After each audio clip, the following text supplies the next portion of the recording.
মানে যেমন প্রথম অ্যালবামটা প্রোডাকশন নিজেই চুজ করেছিল একটা গানের নামে, দ্বিতীয় অ্যালবামটা আমি চুজ করেছিলাম, থার্ড অ্যালবাম এরকম হয় না একটা গানের নামে ইউজুয়ালি সবাই করে যে কোনো একটা গান চুজ টাইটেল করে। ট্র্যাক অনুযায়ী তো আমার যেটা হয়েছে যে এবার আমার কাছে মনে হয়েছে যে না, এবার জাস্ট ইটস অ্যাবাউট মি, কারণ আমি এত বছর পরে গানে ফিরে এসেছি এই সেন্সে যে রেকর্ড করছি অ্যালবাম, তো ওই হিসাবে এই অ্যালবামটা আমার নামেই থাকা উচিত, বিকজ ইট রিপ্রেজেন্টস মি। এবং এখানে আমি অনেকগুলো গান করেছি, এক একটা এক এক ধরনের, তো এই জন্য আমি একটা গান সিলেক্ট করতে চাইনি, আমি চাইছি পুরোটাই এটা আমার সাউন্ড এবং এটা আপনার টেস্ট দর্শককে দেবার জন্য।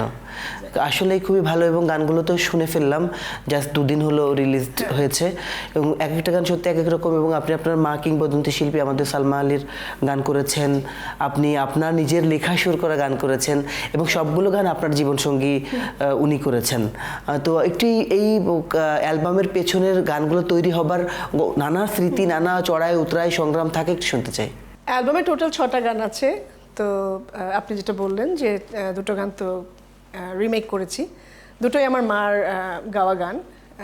একটি গান হচ্ছে দেখো তো আমায়, এই গানটি শ্রদ্ধেয় আয়ুব বাচ্চুর সুর এবং শ্রদ্ধেয় কাউসার আহমেদ চৌধুরীর লেখা, এবং এটা 91-92-তে বিটিভিতে একটি অনুষ্ঠানে আমার মা গিয়েছিলেন।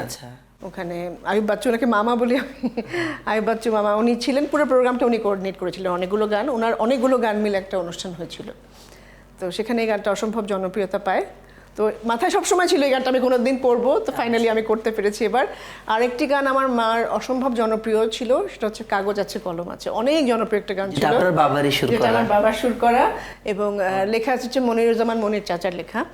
তো ওই গানটা আমি অনেক বছর পরে রিমেক করেছি, আমি খুবই এক্সাইটেড যে আমি এই গানটা করতে পেরেছি, এবং আমি হ্যাপি গানটা করতে পেরে। আর বাকি 4টা মৌলিক গান তো করেছি আমার মতো, আমি ফাইসাল দুজন মিলে, এবং আমরা ফর্চুনেটলি প্রায় 20 বছর হয়ে গেল একসাথে আমরা গান করছি, তো আমাদের একটা খুব সুন্দর আন্ডারস্ট্যান্ডিং আছে মিউজিকের ক্ষেত্রে।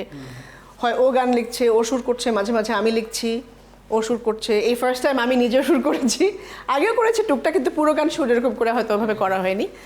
তো এই আর কি। আর বলবো যে ওভারঅল অ্যালবামটা নিয়ে আমি স্যাটিসফাইড।